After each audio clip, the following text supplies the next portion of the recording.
I'm John from Stedman's, and today we're going to show you how to remove a wheel on a mountain bike with Shimano XTR, which has a clutch derailleur. So the first thing we want to make sure is that our chain is going to be on our smallest cog versus the middle of the cassette or the top of the cassette, because if you watch the derailleur, as we shift up the cassette,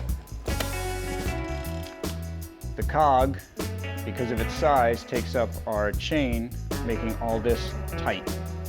Where if we drop ourselves down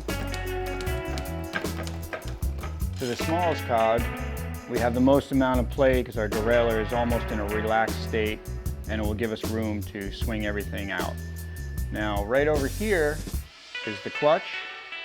So we want to shift that from on, which you can see if I push on this, it's very tough to push down, which will make it harder for you to get the wheel out. If we switch the clutch to off, we can now see how easy the derailleur cage moves. So whenever we're riding, clutch always on. Whenever we're removing the wheel, clutch off. So we are going to just take our 6mm wrench, because that's what size through axle this is. We're going to remove our through axle. We're going to take our derailleur.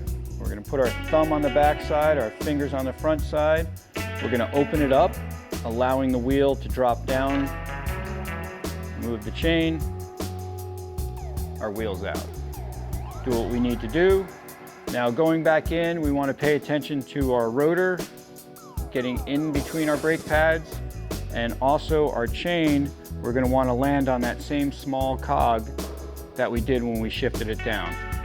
So it's going to be kind of a process of watching the rotor. We're going to ease this derailleur back.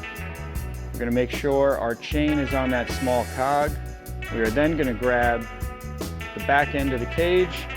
We're going to pull that out and around as our left arm is coming up, and we're eyeballing the rotor to go in the brake pads, and we just slide up and in, release the cage, through axle in, tighten our through axle down,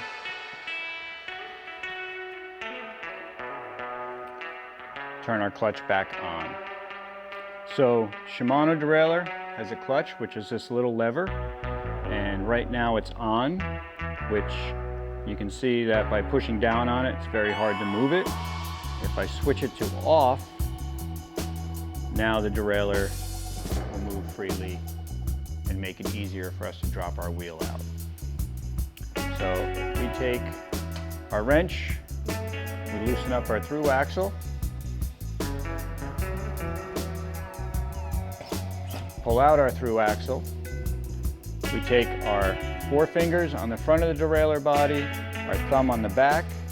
We're going to rotate that back, allowing the wheel to drop down, and then we pull our wheel out. Going back in is the reverse. A couple things we want to pay attention to is we want to make sure our chain winds up on our small cog, and we want to watch our rotor that it gets in between the brake pads. So with our hand again, we're going to grab the derailleur.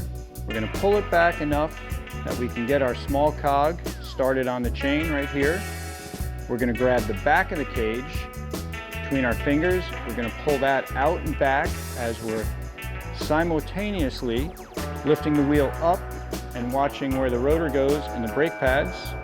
And then we can relax the derailleur. Our rotor is in a good position. We're going to put our through axle in, and we're going to tighten up our through axle. We're then going to put our clutch back on. Make sure our wheel spins. From all of us at Stedman's, we hope this helped you learn how to remove your wheel with a clutch derailleur system. Go ride your bike.